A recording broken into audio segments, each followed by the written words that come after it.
இழுப்பு திசைவேகத்தோட formula VD which is equal to I/NEA. ஐங்கிறது மின்னோட்டம், என்னங்கிறது வந்து எலக்ட்ரானோட அடர்த்தி, ஈங்கிறது வந்து எலக்ட்ரானோட மதிப்பு. இது கான்ஸ்டன்ட் வேல்யூ. எலக்ட்ரானோட மதிப்பு கான்ஸ்டன்ட் வேல்யூ எப்போதுமே 1.6 × 10⁻⁻19.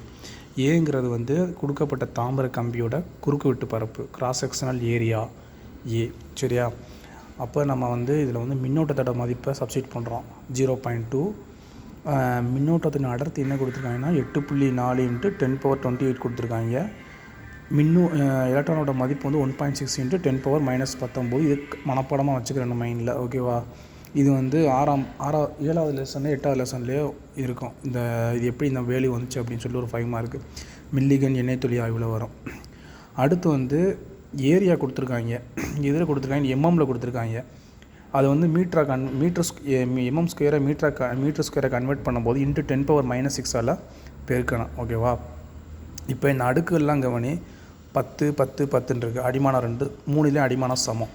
அதனால் வந்து இது என்ன செய்கிறோம் அப்படின்னா, காமனாக 10ன்னு எழுதி அடுக்குகளை ஃபுல்லாக கூட்டுறோம். கூட்டினோம் அப்படின்னா 28 -19 -6 -25. அப்போ 28ல் 25 போச்சுன்னா 3. ஓகேவா? 10⁻³ வரும். அப்போ 0.2 8.4 1.6 0.5 × 10⁻³ அப்படி எழுதிட்டு இந்த 10⁻³ மேலே கொண்டு போனோம்னா 10⁻−3 மாறிடும். ஸோ இதெல்லாம் நம்ம சுருக்கணும். எப்படி சுருக்கிறது அப்படின்னா, இங்கே 1 2 3 ஸ்தானம் இருக்குது. அப்போ மேலேங்கிலையும் 1000ஆல் பெருக்கணும். 0.2 × 1000/1000ஆல் பெருக்கணும் அப்படின்னா இங்கே என்ன வரும்?